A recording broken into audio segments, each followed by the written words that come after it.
Hey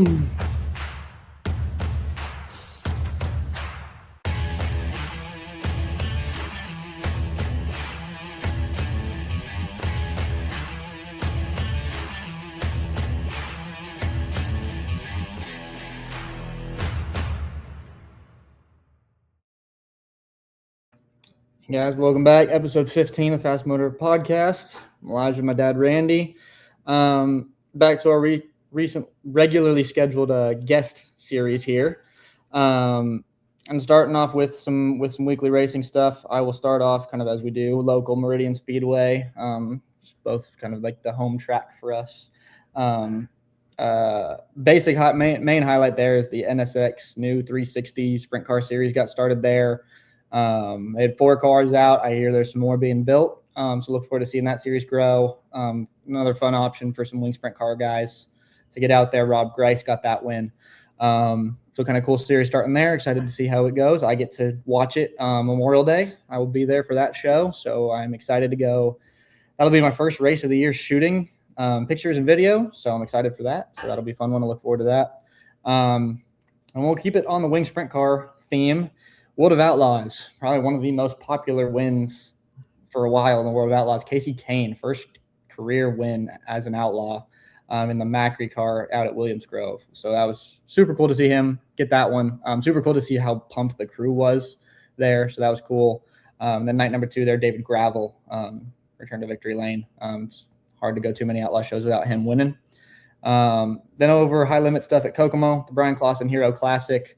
Aaron Reitzel had the field covered. Had some different challenges. The track changed a lot kind of throughout that race. So that was fun to watch, but he had them pretty well covered. Silver Crown had their open at the Kansas State Fairgrounds, the Salt City 100, and Hayden Reinbold, first career start, first career win. Got it late charge on Justin Grant with 2 to go. Kind of a surprise winner there. Cool to see. And then we'll go one more sprint car, NARC. Out at Silver Dollar, had a 2-night show there. Dominic Selzy and Justin Sanders both got wins there. So, and Brad Sweet was out there. So he's finally been beaten out west. He's been pretty tough.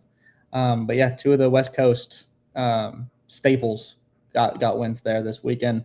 Our next winner, we'll cover the next probably 4 highlights I have. Cars Tour at Ace, Caden Honeycutt sweeps. Pro late model stock. ARCA at the Glen, Caden Honeycutt. Trucks at the Glen, Caden Honeycutt. Heck of a weekend. 4 wins in a weekend is impressive.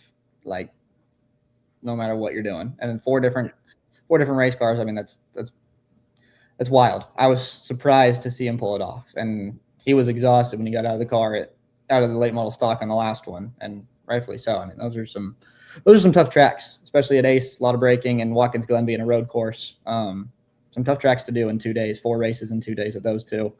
Going over to the O'Reilly series at the Glen, Connor Zilich got the win, which no surprise there, but how close it was and the way he got it was kind of surprising. Looked like he about threw it away when he drove through the grass, but figured it out, and then a mistake from Jesse Love in the last corner kind of gave him the win there.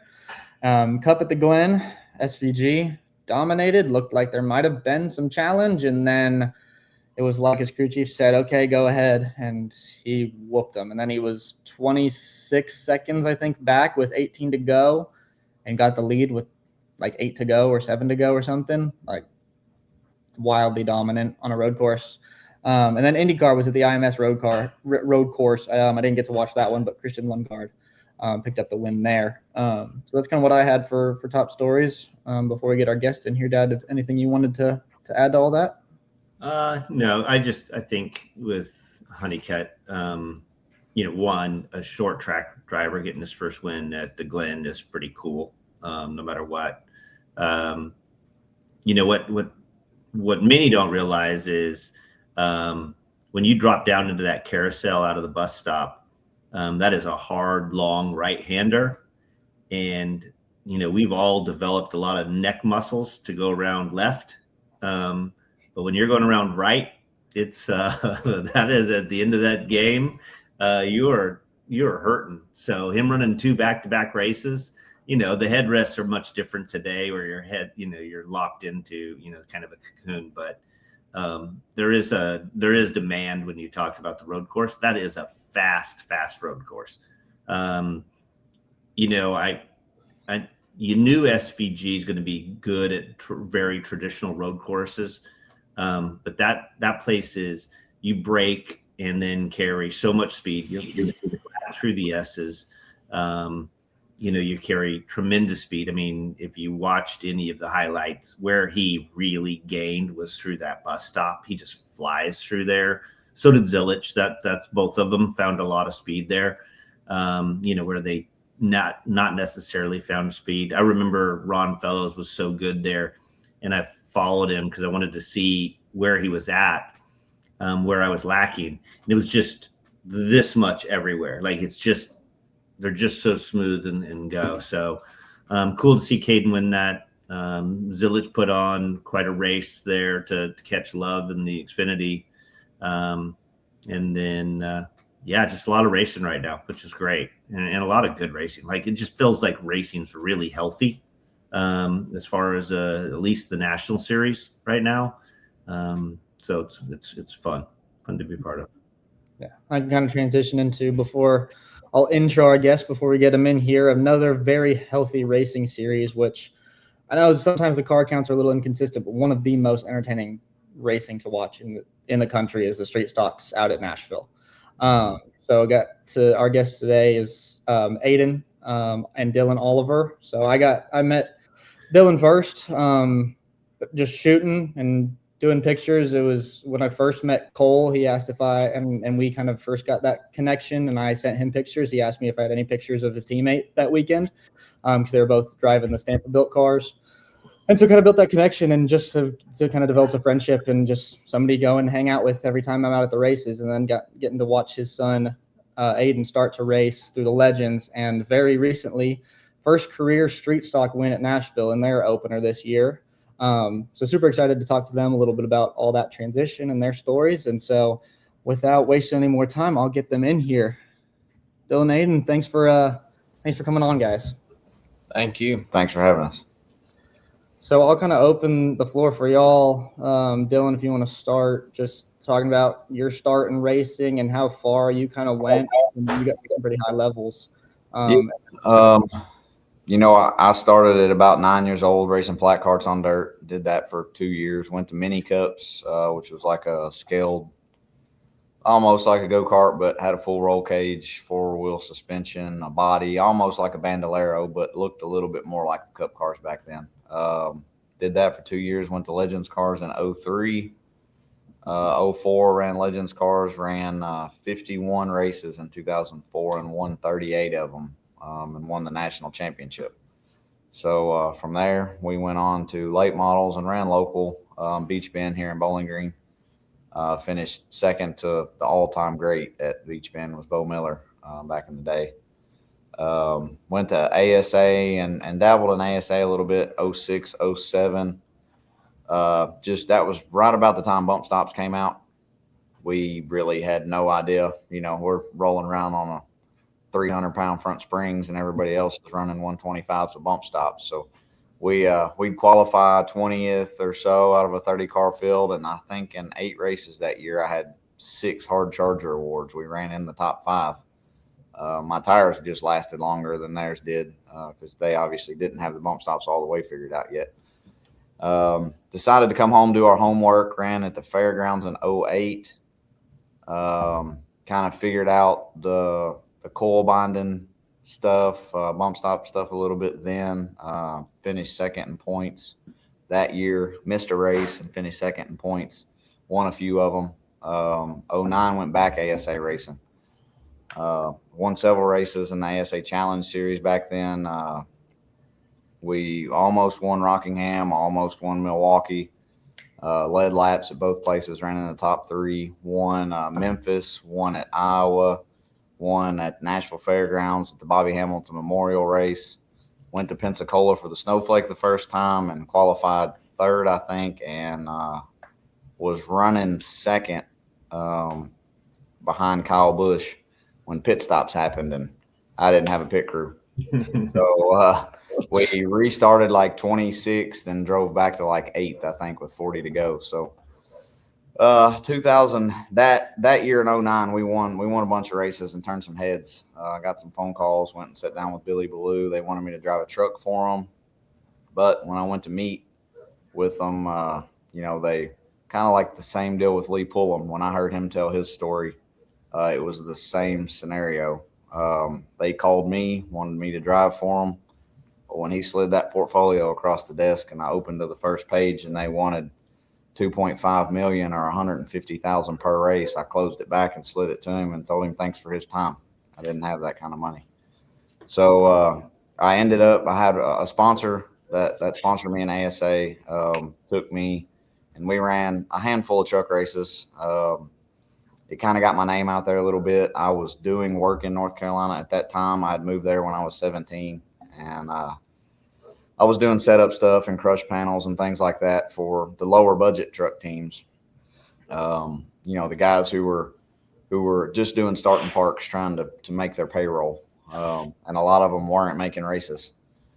And I had one team in particular that owed a lot of money to me for doing setup stuff and crush panels. And I kind of cashed in by telling them we're going to go truck racing in Martinsville and you're going to pay the bill and we're going to call it even.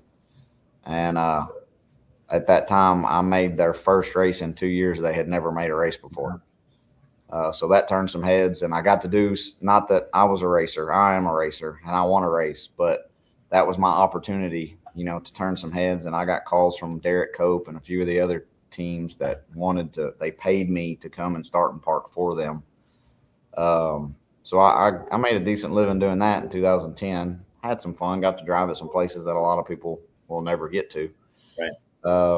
I got to run the one last truck race that I ran was at Nashville Super Speedway, and I built a truck. It was a bare frame with a body on it, no crush panels, wiring, suspension, brakes, no nothing.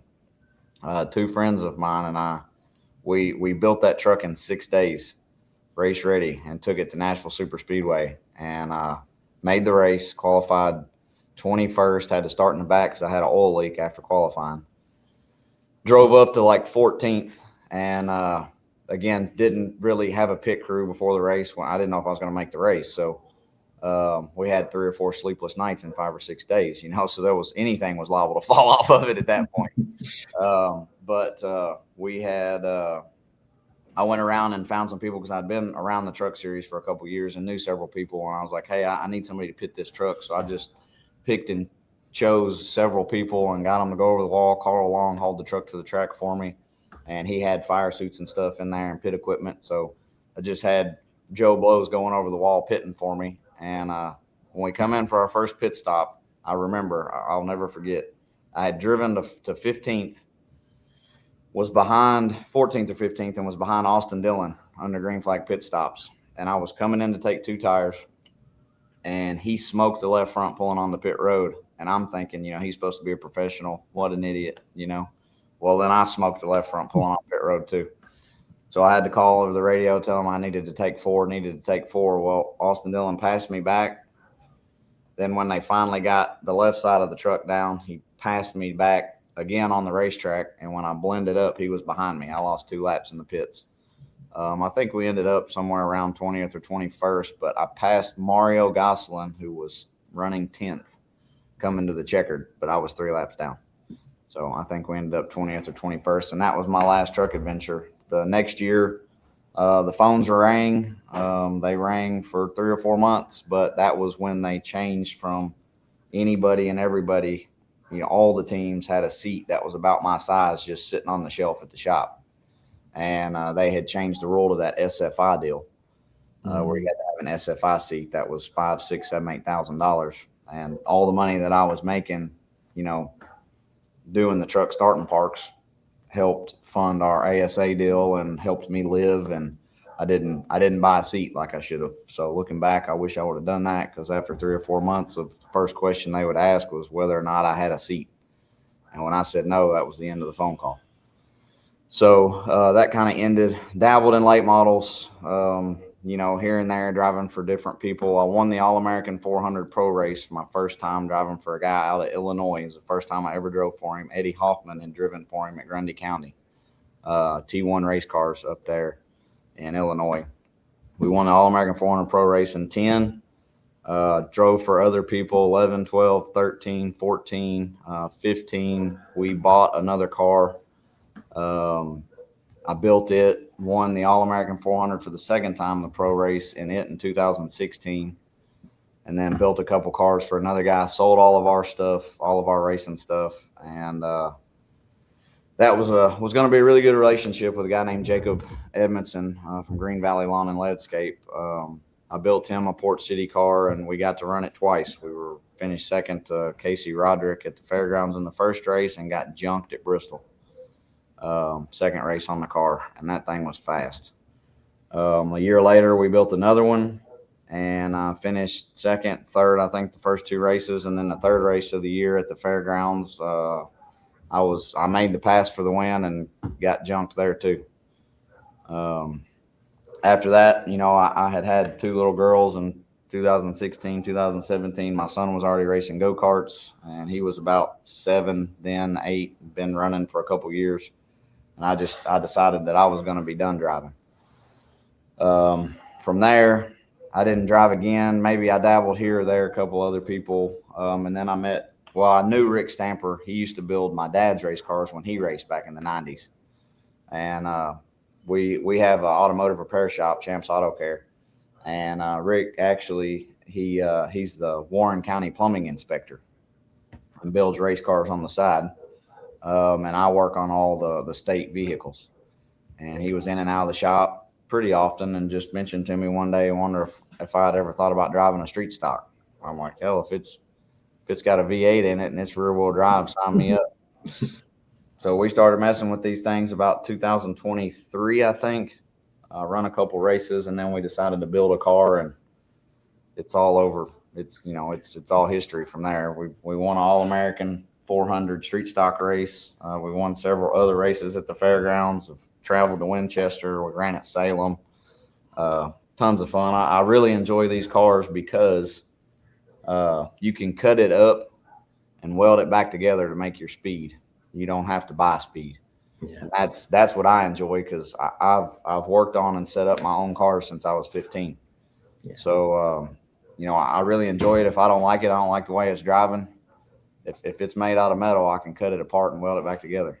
So whenever Ayden decided to get out of go-karts and go to Legends cars, and I really don't like those cars very much. They don't have a sway bar on them, and I've struggled with making it go fast. And I know the boy can drive. And Rick said, I think it's time. Let's put him in a street stock. So we did it, and his first time in one, he turned heads. He really did. And then, a couple weeks ago, he ran his second race and absolutely was the car to beat without a shadow of a doubt. Wow. Oh, no. I'm so sad that I missed that one. Yeah, me too. We were talking about it after the race was over. I was like, man, I wish Elijah was here. I know. I would have been gotten all the video pictures, but I was. Yeah, it would have been. Yeah, we missed out on the badass video. Yeah, it's all right. We just got to win the next one. Yeah, that's right. That one will be a pretty hard. We'll have a more tougher guys that weekend. So yeah, it'll be a whole lot harder. But that was on the half mile. That was on the half. Yeah, 5/8 mile. 5/8. Those cars are they just look like a blast to drive. Oh, they're so out of control. It's like racing. It's like driving a dirt car on asphalt. It looks like they all come around and yaw. Like you can see everybody is hung out. Like I love watching them. Yeah. Like at the All-American, I tapped somebody, and there he went. It's like no weight is on the rear of the car from entry to center. So if you just bump somebody just a little bit, they're around. Yeah. And then tired. Gotta make your way back up. Yep. So, Ayden, if you want to give a little bit of your point of view of your just starting into racing and growing up with your dad racing and kind of how that's tracked you to where you are today. All right. Well, I probably won't make mine as long as his was, but so basically, my first ever race was in 2016 at Russellville Indoor. my mom was at the house. I think they were getting ready for my sister's softball tournament, but it ended up getting rained out. So we was like third or fourth in practice. I think we qualified third. It was only a 7-car field, but we rolled off third, finished like second or third. Second. But before the race, Dad called my mom and said something along the lines of, come down to Russellville Indoor to Ayden's first race. And next thing I know, I'm getting my head beat off after the race saying, you did such a good job or something like that. Then second race. Not my race. Do it by year because that's going to take forever. Did pretty good 2016. We only raced 2 or 3 times, but 2017 is right whenever I started winning some more races because that's when we went over to the Three Forks Speedway. It got closed down in 2018 or 2019. That was a fun racetrack. Won a bunch of races there. Moved in. Had a big win at Boyd Speedway against some pretty big teams. Got looked at a lot. We beat the 505 Cartel. That was a team that won everywhere, every weekend. So we got their attention. So we got to go drive for them a bunch. Won a bunch of races from 2020 to 2022, 2023. Won a bunch of championships along the lines of, I think I won 5 or 6 championships along my 7-year, 8-year go-kart history with hundreds of wins, hundreds of starts. But going into Legends cars, my first ever start in a Legends car was 2023 season, the year that my dad won in the street stock. We ended up getting the lap down, but we ended up finishing like P18, P17, somewhere along those lines. But going on to 2024, we started off pretty strong, couple top 5, couple top 10 finishes. Did finish second in that year's All-American. 2025, struggled all year that year. You did win at the rim twice. Yeah, I did win at the rim a couple times. Won my first race in a Legends car at the rim in 2024, but that was a pretty big goal. Then 2025, got my first start in street stock, qualified 15th, 16th. Worked my way up to 8th or 9th. Got in a little incident with a car on track. Got sent to the back. Had to work my way up to 32 cars started that race, I think. Yeah, my first ever start. Yeah, I qualified P15, and we were testing 2 days before that event. His first time driving the street stock and the first time on the 5/8 mile was 2 days before the race. I remember that. It hasn't been the worst part because my first ever time in a Legends car, I practiced on Friday and raced on Saturday. So that's pretty much how we roll. We don't give ourselves much time to screw anything up. So if we do, we probably won't be racing, but we'll try our best. Ended up coming out P9 or P10 in the All-American. 2026 this year, we did a bunch of work over the month. Yes, we've basically redone my whole car, got it ready for the season opener, got a bunch of testing done. We shook down the car at Highland Rim Speedway. Car was good. Pedals nothing fell off the car because we had time. We weren't balls to the wall the entire time. But we put new fenders on the car, cut it up, make more speed. Got motor refreshened, got everything renewed on the car. But after that, we tested at Nashville on that Thursday, on the Thursday before the race. Pretty fast, pretty decent car. Still need to make some more adjustments. We raced on March 28th, finished 7th or 8th. Legends car was kind of decent. Then Friday, finished 9th. On May 1st in the Legends car. Yeah, and then May 2nd, we were fourth fastest in practice. First practice. And yeah, in the first practice. Second practice,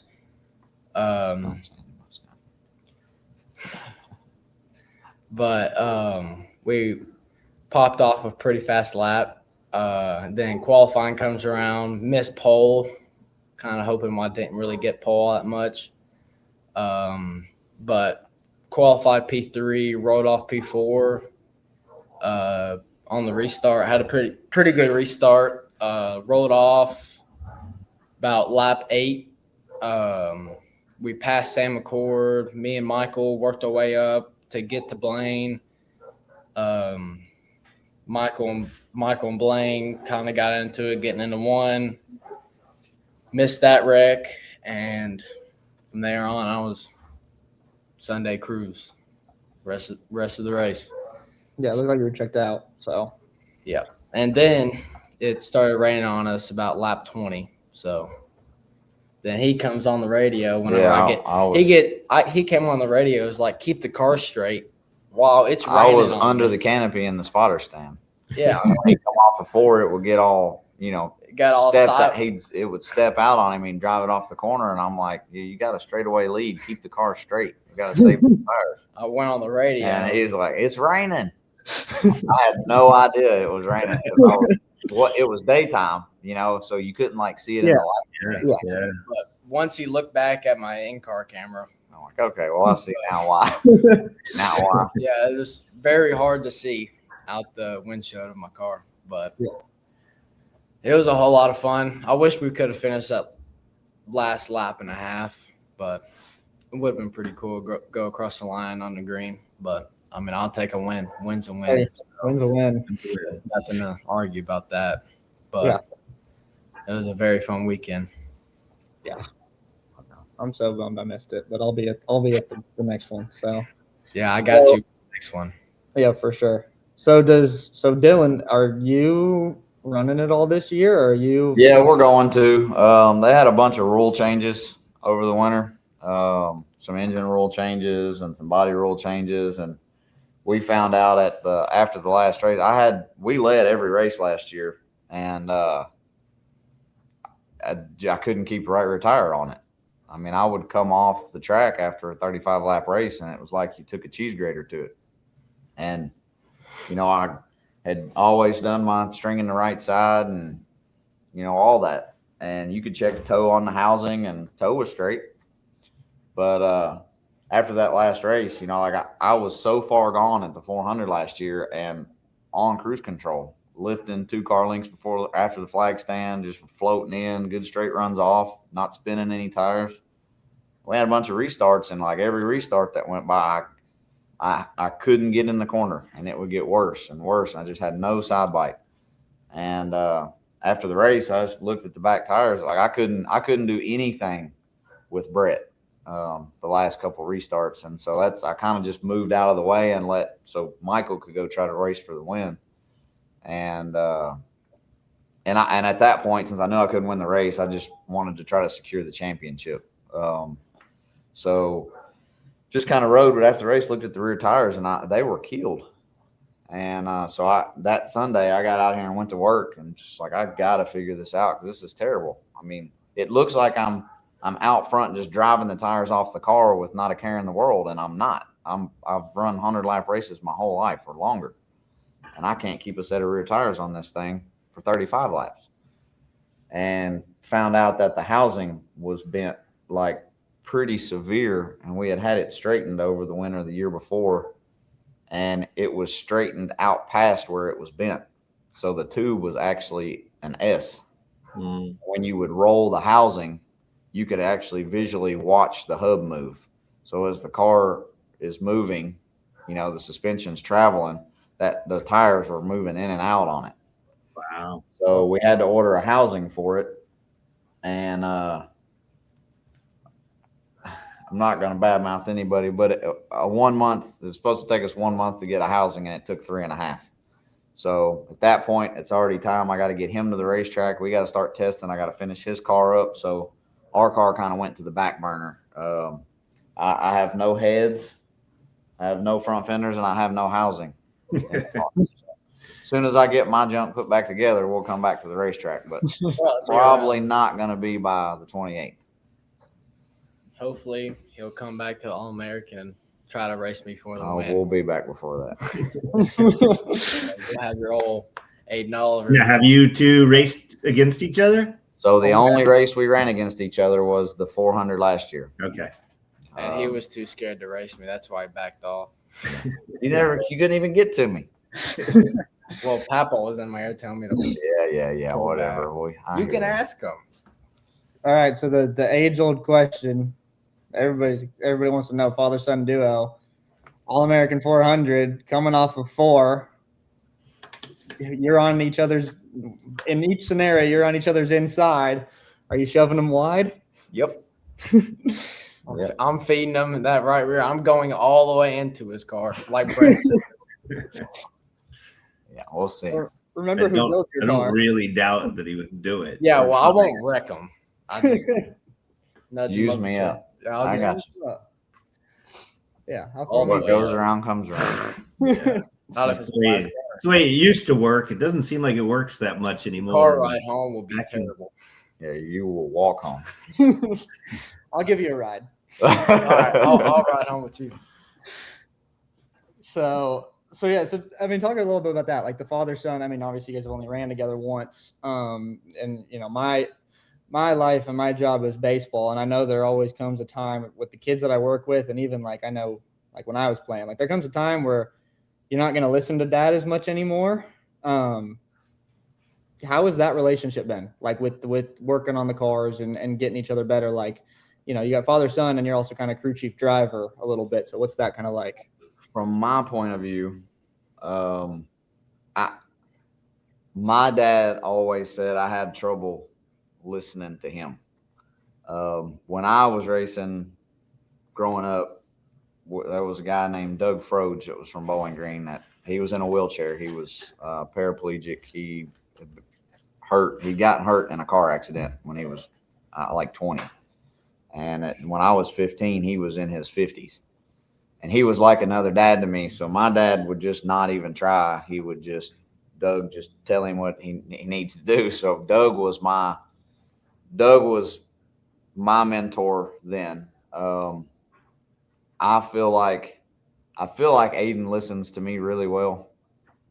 He does 95% of what I tell him to do when it comes to driving.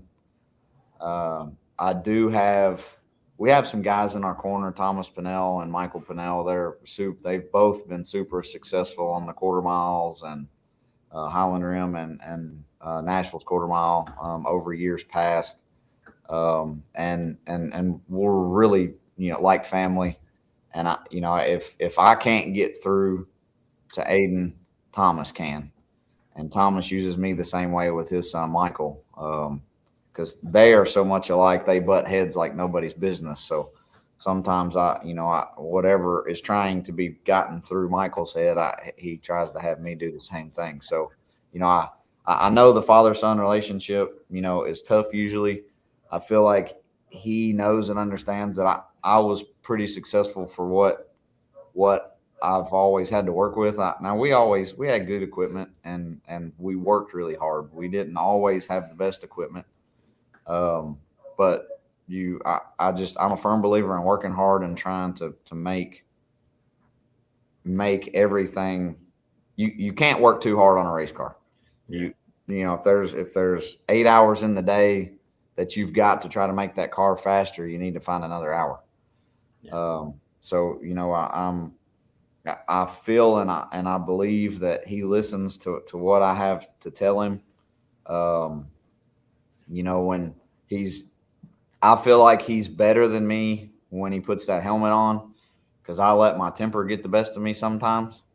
And he's always been really level-headed. There's many a times that we would have probably brought my car home in 1,000 pieces, and he brought it home with a third-place finish because he was smart. He doesn't put himself in any bad situations normally. And I've been blessed in that situation because I'm able to work on making his car go faster rather than having to work on fixing it. Much of my career, I was always trying to win with a 5th place car, and we ended up having to put it back together rather than trying to make it go faster. So I've been blessed in that aspect where I can work on making his stuff faster and work on making it better rather than having to put it back together every week.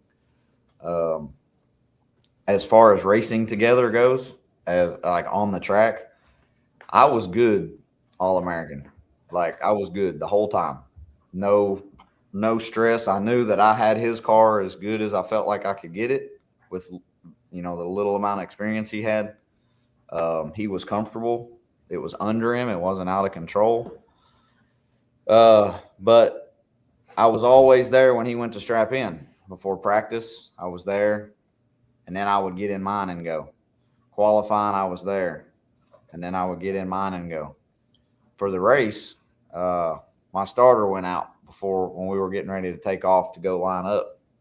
And so I had to be pushed off, and they made me drive all the way to the front stretch. Once they got me pushed off, I didn't get to tell him good luck or strap him in before the race started. And I was a nervous wreck. We had about it seemed like 152 cautions. Yeah. And every caution, I had to ask my spotter, how's Ayden? Was he in it? And then we had a red flag.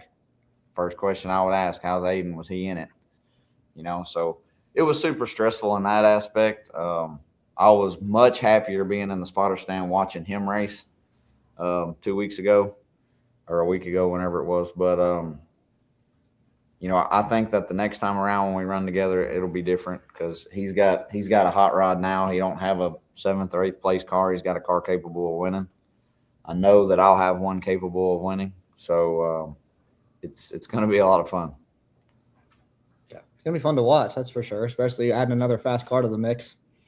Yeah. What do you think? Do you think I listen? At the garage, well, I mean, we butt heads a bunch, but in the garage, we butt heads a bunch.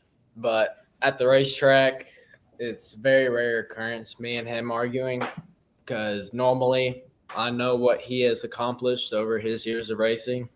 So if for some reason I have a hot head or whatever at the racetrack and he can't get to me, Thomas or Michael or whoever gets to me, or Papal even, they will get to me, tell me what I need better. But all in all, me and him normally work really good together. Like, if he needs something in the shop, and I'll go get it. And if I need something in the shop, he'll go get it for me. So, I mean, we're just right there for each other all the time. So, what do you butt heads in the garage about? Because all his success outside the shop started in that shop. So if you trust him out there, you got to trust him in here. So where do you butt heads? If we grab the wrong size, or if I grab the wrong tool, he'll just the damn flashlight. Hold the flashlight where I'm looking. have them little twitches. Point it where I'm working. Yeah, exactly. At that point, I just get the magnet light and flash it where he wants it. Stick it right there, so I'll hold it still. My dad most of me being hard on him is I want him to figure it out on his own, but I'm super impatient and he don't figure it out fast enough for me.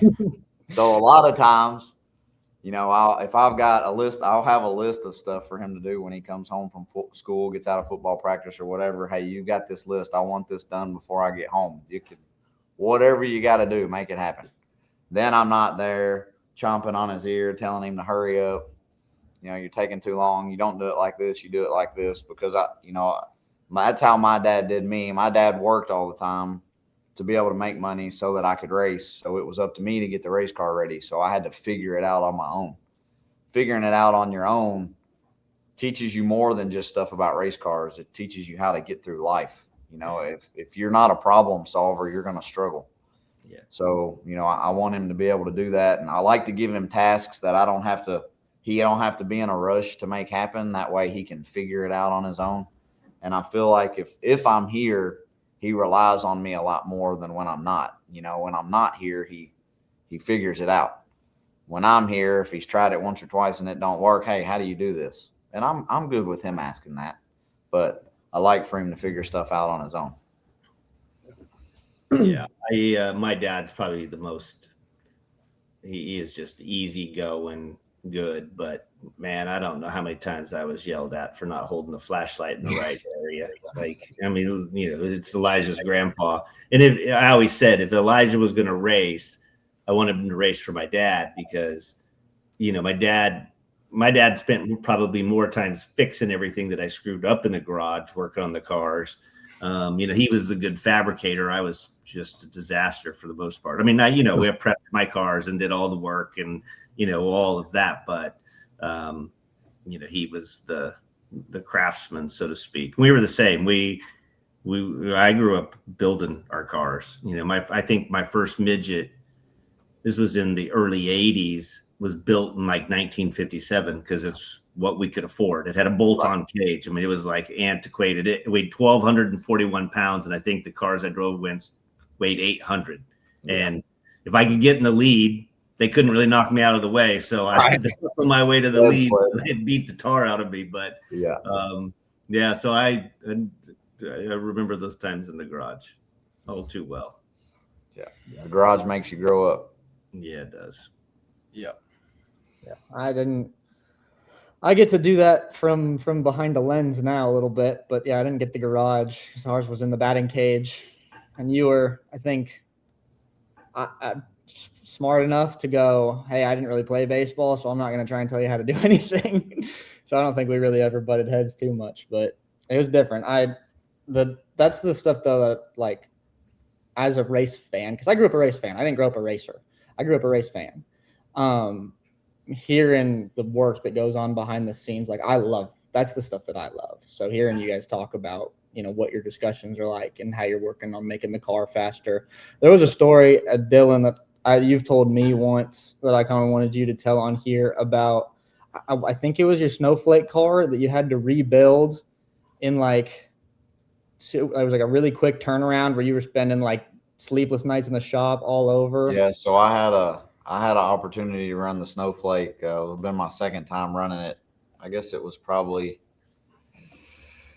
it had to have been 2010 because that's the year he was born. And we didn't have a car. My car had gotten killed at Nashville Super Speedway. I blew a right front tire leading the race and just completely destroyed the car. So I had driven for that guy and won the 400 to pro race. And then I had another guy who I raced ASA with. They had another team.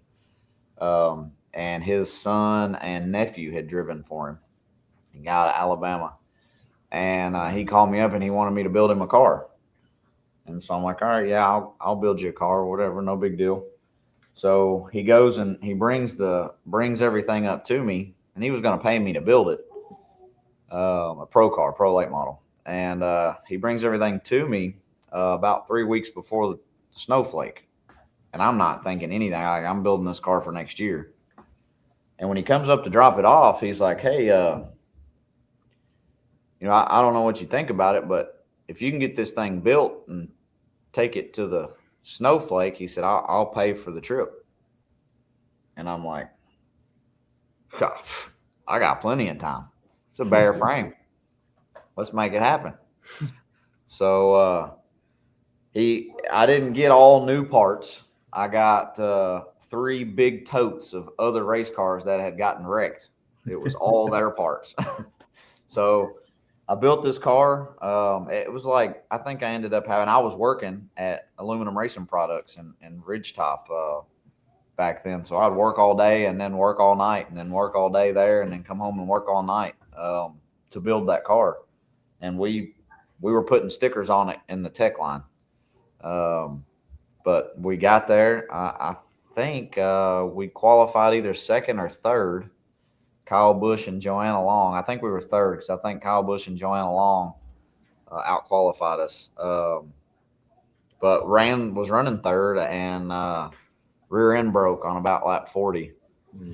But I got to drive for that guy the next year, a few races. But that was what I was all about. I just wanted to race, and it didn't matter how much work I had to do, how many sleepless nights I had to stay up. If I had an opportunity to go to the racetrack, I was going to be there. Yeah, I remember you told me that story. I don't know, one day, and I think it was probably raining at the races, and we were just talking. I was like, that was one that stuck with me because it's like that just shows this the stories of motorsports that, again, as a race fan, they aren't always told. Those are kind of the behind the scenes thing of like just that hard work, whatever I have to do to get to the racetrack. And that's how much passion is in motorsports. I mean, and not everybody is willing to do that work, but No. there are guys that are. No, they're not. But there's guys that are built like me. There's a lot of us out there that want to win, and they go to win, and they're going to do what they can to win. And then you've got guys who are there filling the fields, and we couldn't have fields if it weren't for those guys. And and I applaud those guys for sticking with it. Yeah. Sticking with it and being there week in and week out. And I don't care if you shove the car in the trailer at the track and don't unload it again until you get back to the racetrack. Right.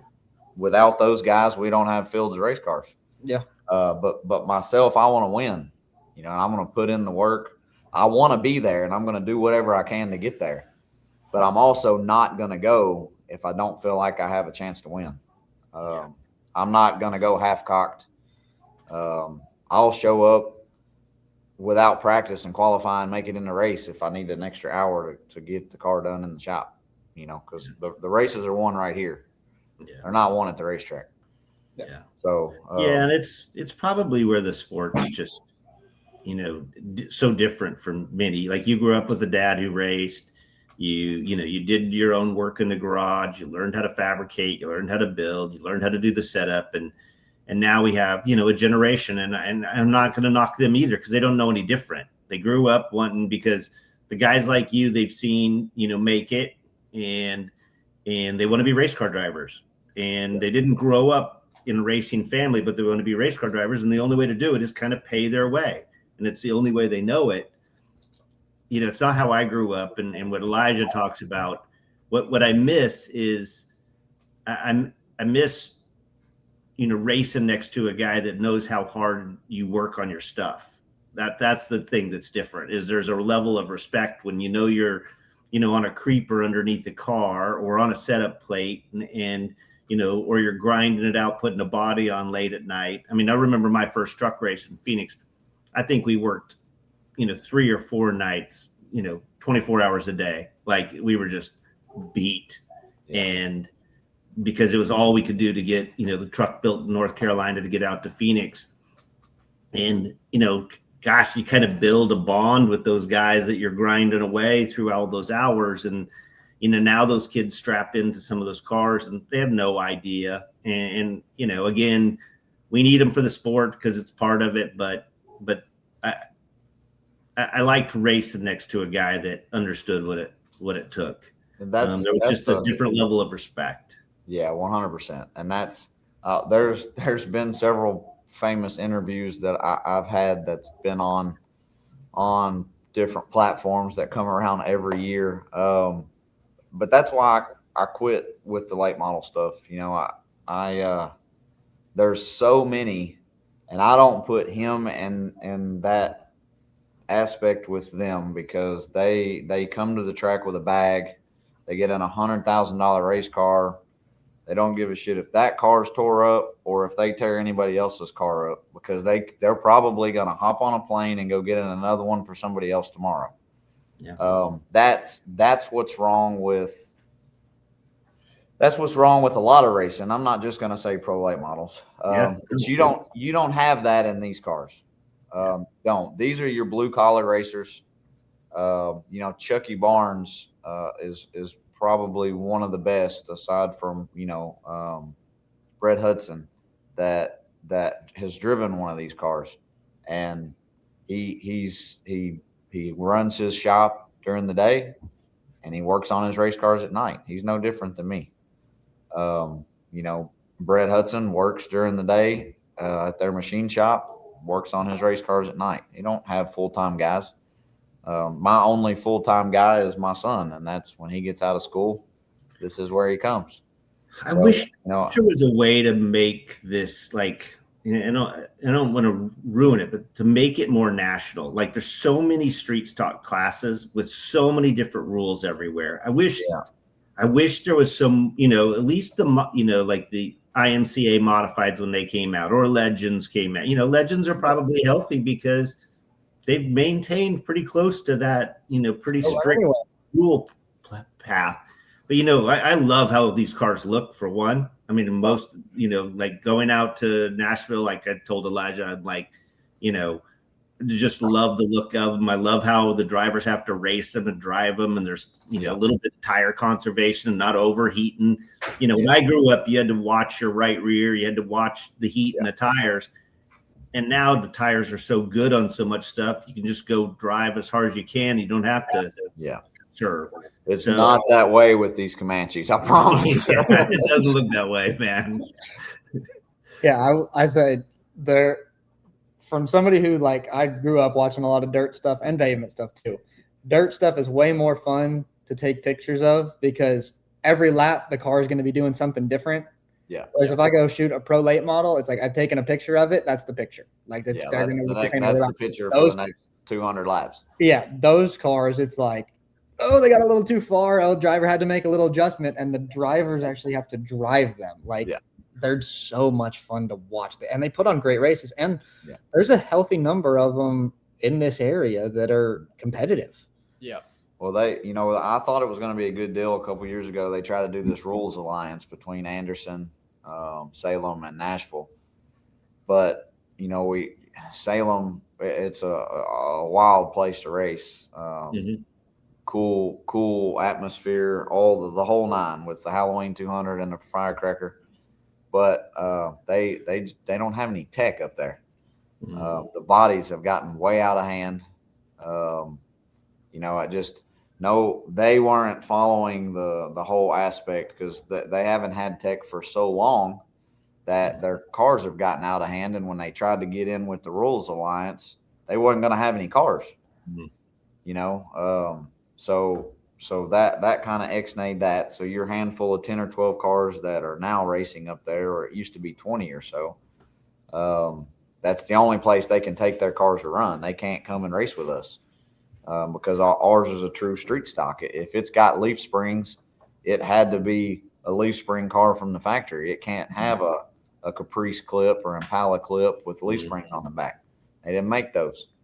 It needs to be Camaro clip leaf spring car. And it's got to be a tubular center section. Well, that's way better when you can locate your front clip because it wasn't located from GM. We're cutting them up and shortening them, but it's still a full frame car with stock frame rails. When you got your leaf springs back here and you build box tube and main frame rails, you can put your clip wherever you want it. You know what I mean? So it's a huge advantage. But there's been a lot of leaf cars win and a lot of 4-link cars win up there at Salem. That place is it's like too tough to tame. But I'm getting away from the car count thing. I just wish, I wish we could get 20 cars a week at Nashville. We only race once a month. I don't know why the Anderson guys don't come and run more. More than likely it's the purse. It's almost $800 for a set of tires now. They only pay $1,000 to win.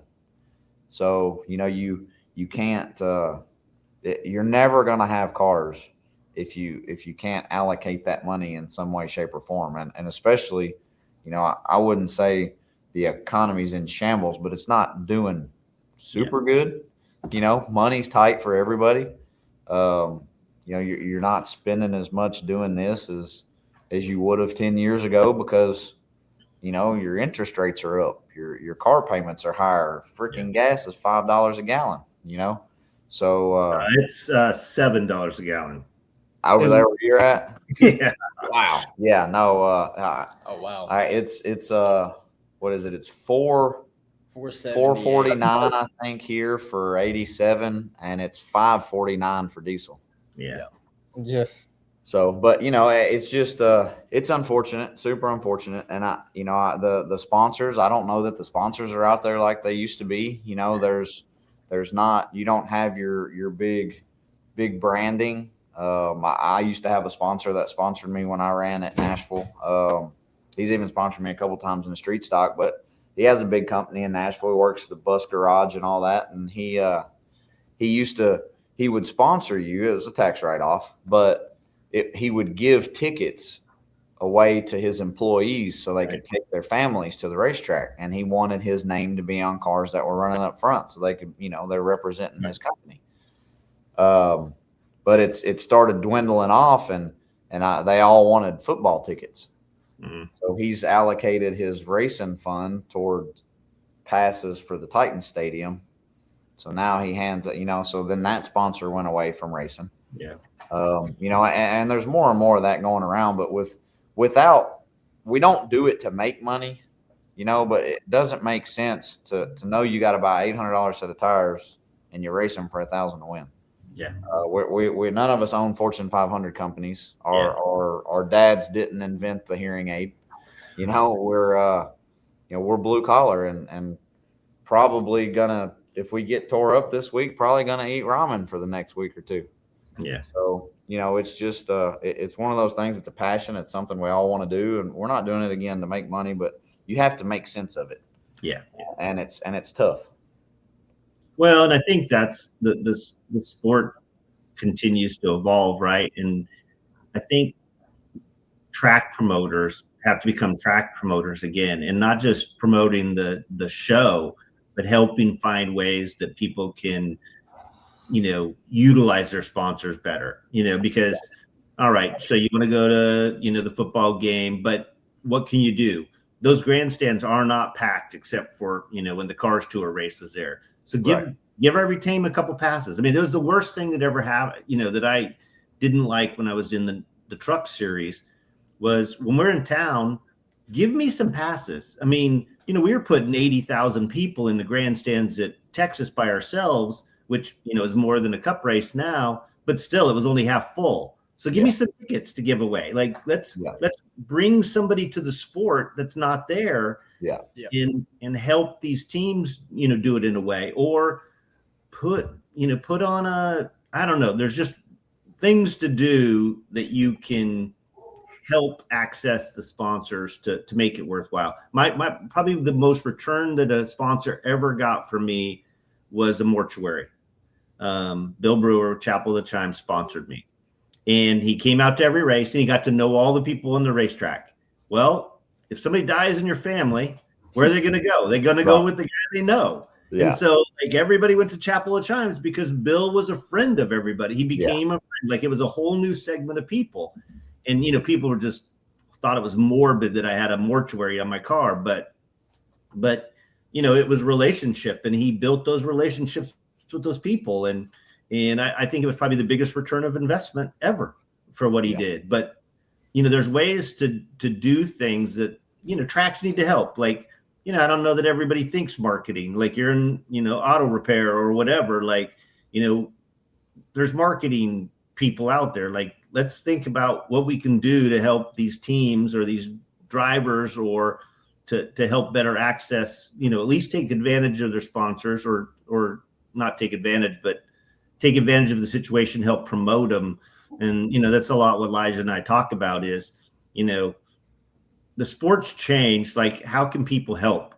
What can be done in the sport to make it better for fans or drivers or teams that, and it's not just saving money on tires or, everybody's tried it. Anybody that tries to save money in racing just costs you so much more. Yeah. So it doesn't necessarily work that way, but I think there's more things that can be done to make it, it doesn't need to be a Cars Tour race at Nashville. That your racing's as good or better. Yeah. And how do we get that to the fans to understand what it is? It's a family sport. I mean, generations of families, are around racing and have learned how to work together. And like, there's just so many fundamentals that are missed by the current fans. Yeah, and speaking to the generation thing of, I was gonna say your family just joined the Marlin family and the Buford family, right? As the only 3-generation family to win on the 5/8 at Nashville. Yeah, that's an incredible incredible list to be on. I'm pretty sure that Joe Buford probably is the winningest driver to ever run on the 5/8 mile. Lots of championships. To be on a list with him, and then the Marlin family, it's an incredible list to be on. And I actually, Donnie Red had he posted that article, and he had contacted me about it, and started thinking back to the dates. I know my dad it was 98 or 99 when my dad won, and what was then a street modified on the 5/8 mile. And I remember back then they had 50 or 60 cars. They were running two mains, and then for I had won a late model race there in 08 or whatever. But for us to all have won in the same kind of stock car, because they were basically the same thing back then. They may have been able to run 3 lengths. I'm not sure exactly of the rules, but I know they were stock stub cars and they were grocery getters when they were built originally.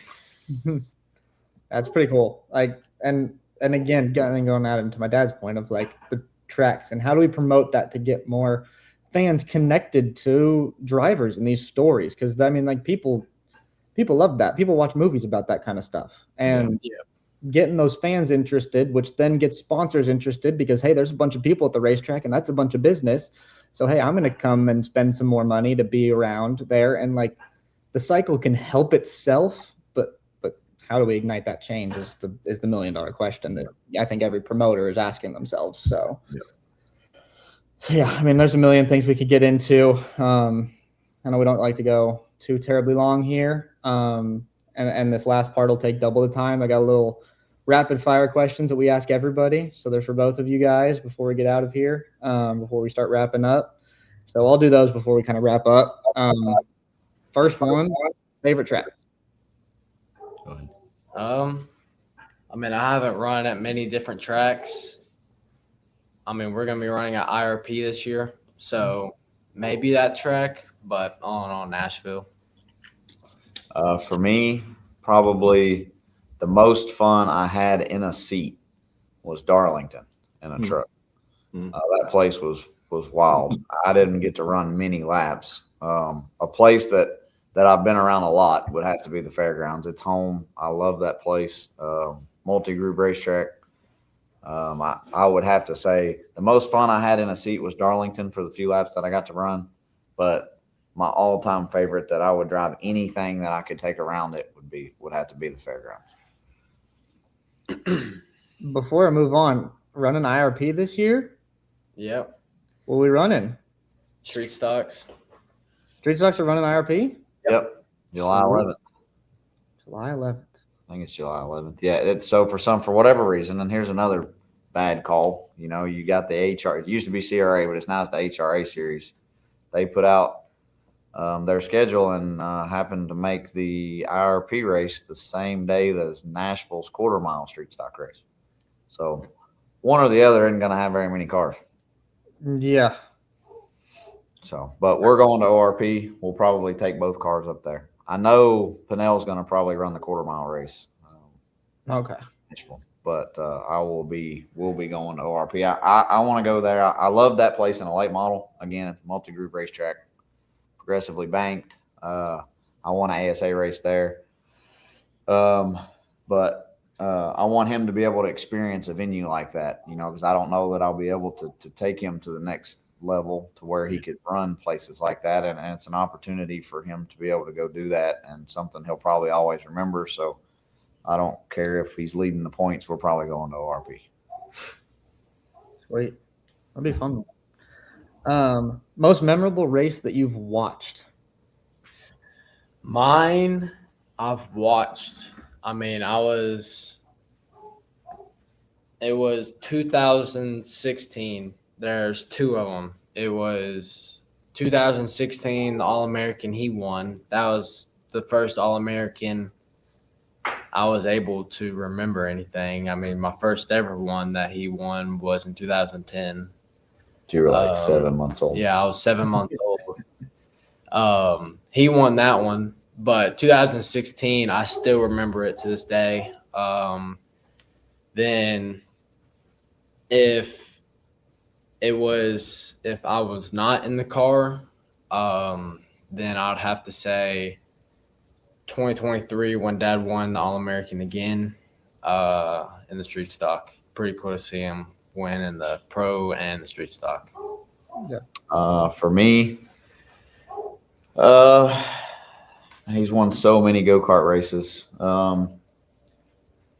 He was gonna win the Midwest Race of Champions and got wrecked on a green-white checkered 2018 or 19. That probably would have been number one, but 2020 or 2020. Whatever year it was, it's a long time ago. But it would have probably been that one because that's a super huge race to win. But I would have to say, me being on the spotter stand, his second time ever in a street stock, it would have to be the race a couple weeks ago. It was kind of,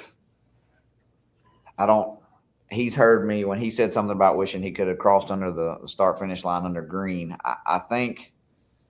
I know we won and I was pumped and we were excited, but it wasn't complete because they threw the caution and the checkered at the same time. And I remember my first win at Nashville. I remember driving off of 4, hand out the window, checkered flag flying, coming across the start finish line. I remember that. That's something I'll never forget. And I want him to experience that. He didn't get to experience that, but I think he will. Yeah, I think he will too. A little different one. Best track food. I mean, I remember whenever Cole was on this podcast with y'all, he said something about Anderson's food. I mean, I've never had Anderson's food yet, but I'd have to say the Fairgrounds bologna sandwich. I mean, the bologna is like sticking out in a whole 1.5 inches all the way around. The bun is tiny. Probably the best food you would ever have.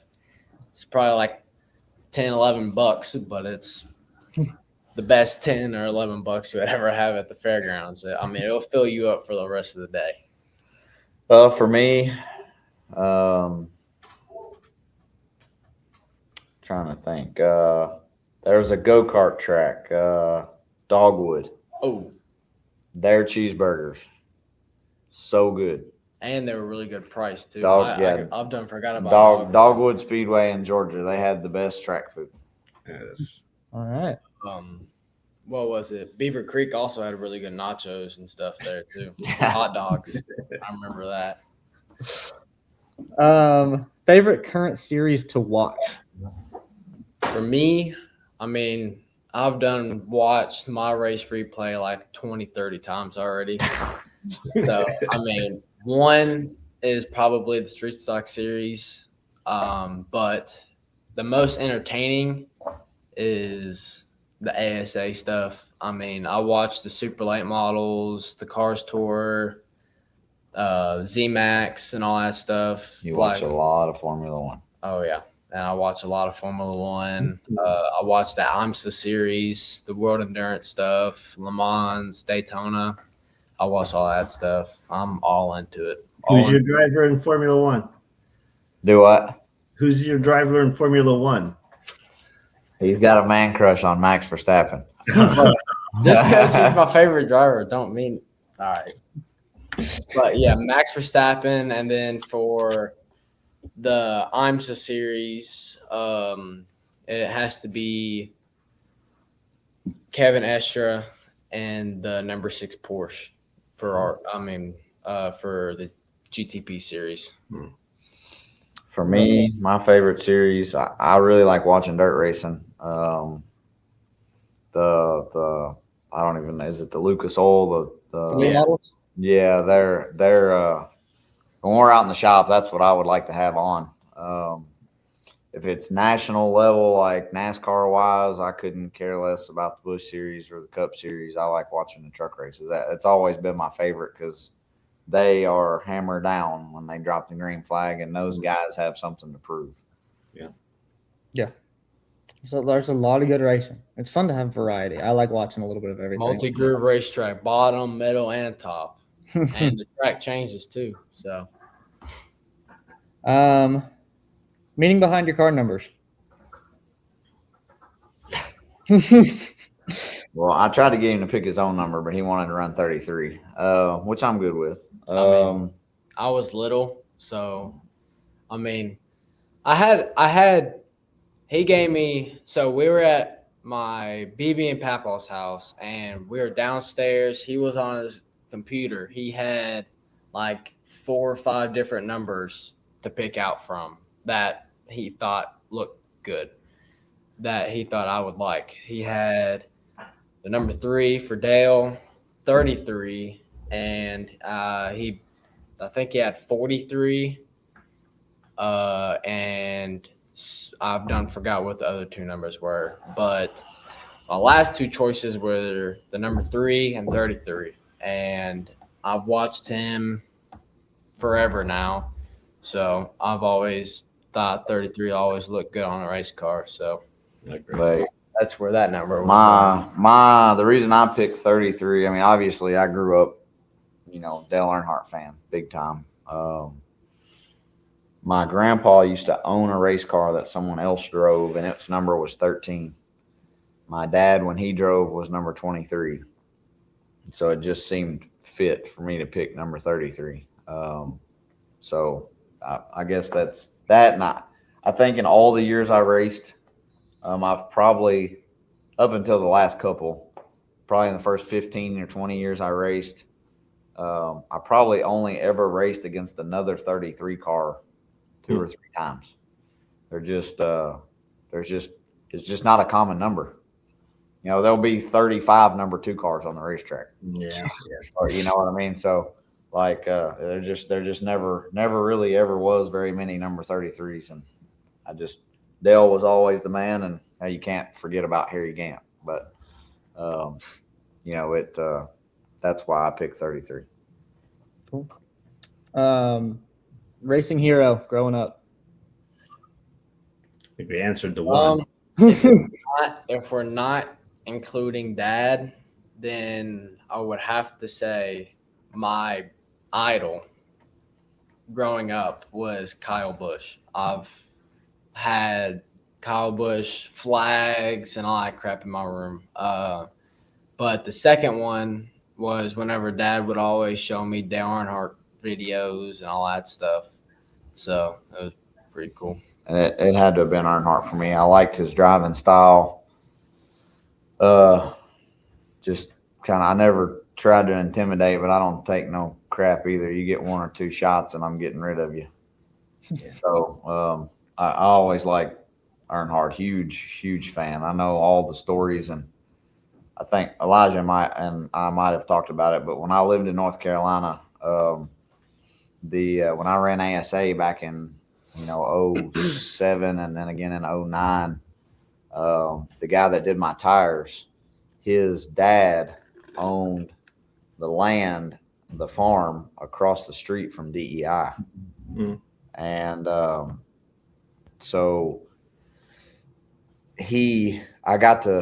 Earnhardt was dead and gone, several years past, 7 or 8 years past, but I got to hear a lot of cool stories because the guy's name's Mike Johnston that did my tires, and his dad was also Mike. But I got to hear Big Mike tell all kinds of cool Dale Earnhardt stories. I got to see lots of Dale Earnhardt memorabilia that no one else will ever see or have. So it was that even stuck with me deeper, even though, I remember watching him growing up, and I cried the day he died. I was 11 years old, and it was just like I lost my hero, Yeah. So, but it would have to be Dale Earnhardt for me. Oh, well, He's a lot of people's, and there's a reason for it. So, Yeah. Ultimate goal in racing. I mean, make it. If oval don't work out for me, guess we're going road course racing. I've done set track records and rental karting. Let's talk about birthday party. I done set track record of the month for my birthday. He burns up that sim racing night. Now, if on I go road up there, course, I'm on road course he's all the wearing time. the road courses out. Winning races, 22 seconds, minute and a half, I'm all over it. Like, if I were to make it on road course, I'm either Formula One or the IMSA Series, World Endurance Championships. And sim racing, I done run the 24 Hours of Daytona with a couple Legends buddies with Jagger Parker, Michael Pinnell, and Bradley Swift. I done run that with them too. We didn't do too good, but that's what it is. We didn't have no setup. For me, I got to do what I wanted to do. I used to think that you just had to be a good driver to win races. You know, I see all those guys and think, you know, I'm good. I can take that truck that's running 25th and run in the top 5 with it. I got to see that side of things. NASCAR is another level. Not just drivers' experience and how good they are, but you know, you've got 5 or 6 trucks that can win, and then you've got 5 or 6 trucks that are racing for 7th, and you've got 5 or 6 trucks that are racing for 15th, and you know, it's just, and there's 4 or 5 tenths between those next steps. You know, it's not with like late models 3 tenths and you're 20th. Yeah. So there's just all the engineering and the manufacturer stuff. You know, I wanted to make it to NASCAR, and I got to do a few truck races, and I'm blessed to be able to have done that. I'm super thankful for that. At this point, I want to race and have fun, and I've told Ayden, you know, like it doesn't matter how good you are at this point. You know, you got to have money behind you. Mm-hmm. And there's probably still going to be one driver every 5 or 10 years that's going to make it based off talent, you know, but you've got to be racing every weekend, and you got to be out there where people are going to see you. And, you know, it's just not financially feasible for the blue collar family. And that even takes money. Yeah. No, You got to just perfect every part of the game, and then just got to be lucky. Yeah. You know, gotta my goal for him, my goal for me racing is nothing other than just having fun. But for him, it's just to have fun, enjoy it. When it's not fun anymore, then quit. Yeah. You know, we're doing it to spend time together. We're doing it to have a bond, to, you know, I know where he's at if he's at the racetrack with me. You know, just to be able to grow up, and racing's one of those things where it makes you mature, and I feel like helps you in life because of all the things that you have to do and accomplish while you're trying to make that happen, if that makes sense. And all I want for him is for him to have fun, win races, be competitive, and learn something every time he hits the racetrack. Yeah, for sure. Those are good goals. Those are good ones. Last one. Again, hardest one, and this may be a really hard one for y'all to answer with how hard you guys are working. Favorite hobby outside of racing? If I'm not out here in the shop, I'm probably iRacing, trying to get better. But if I'm not iRacing, he'll end up giving me a whole list. Put a list on the windshield of whatever car I'll be working hobbies, on. Football, golf. Do you like golf? No. I ain't got that patience. You do play football? Yeah, but I mean, I play football every now and then. I'm playing this year. Wanted to get back into some school sports, but whenever we're not doing football, gives me stuff to do on the race cars. But if I don't have anything to do, I'm on the sim or asleep. Softball with my girls. I enjoy softball. I'm really competitive, and my wife's on me all the time. My oldest one had all-star tryouts tonight, and I'm critiquing everything she's doing, and she's like, "Why do you have to be like that? Just be happy for her to be out here trying." Like, I am, but if anything is worth doing, it's worth doing well, and we got to get to practice. We gotta. She needs to. We throw the ball back and forth, but tonight at all-star tryouts, they were, throwing the ball from outfield to shortstop. Some of those girls got an arm on them, and she's not used to balls coming at her that fast. So we're gonna have to get to work. Well, sticking ball sports my world. So if you ever need some tips on the swing or the throwing, you know where to come. You could probably give her. She says neither one of them listened to me. So he listens to me pretty good. But with them, they just kind of do their own thing. I'll try and help them, and you may see, they may do it or they may not do it. And when you're out here practicing, if you get onto them too many times, they're done. So girls are definitely different. They give up way too easy. But, well, thank y'all for coming on. It was a blast of just talking of just, the different aspects and y'all's stories. And like we've said to about every guest, we got to have you guys back on, like kind of through the middle of the season, towards the end of like kind of recapping, getting ready for that All-American. So that'll be a big one. Maybe we'll do like a big All-American preview show with all our street stock guys, because that'll be cool. Garage. So, but yeah, thanks for coming on, sharing your story. It's just, we appreciate you guys having us, and we both like to rant a little bit, but that's what it's for, and babble. But we appreciate it. It's his first real interview. He was on the WBKO, the local sports channel, one time when he was younger. But it's really his win interview. That they don't interview you when you win in go-karts, and he's won 100 races or more in a go-kart, but never had a microphone put in front of him. And when they put a microphone in front of you at Highland Rim, you can't hear anything because the speakers don't work. So when he won at the fairgrounds the other night, I'm like, oh my God, there's no telling. I don't know what's gonna happen. But it's like when I get asked a question, like when he asked me, "Where do you want to go eat?" He squirrels out all the time. Like I know what I want to go eat. I just go brain dead whenever I get asked what I want to think. The good thing is when he puts his helmet on, he's got one goal in mind. Hey, that's what matters. Yeah.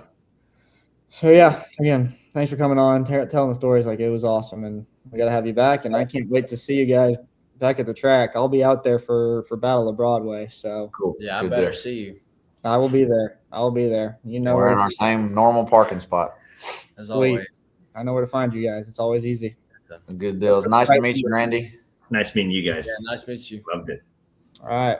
Thanks, Elijah. Absolutely. Concludes this episode 15 Fast Motor Podcast. Wednesday mornings. Spotify and YouTube still. Keep tuning in.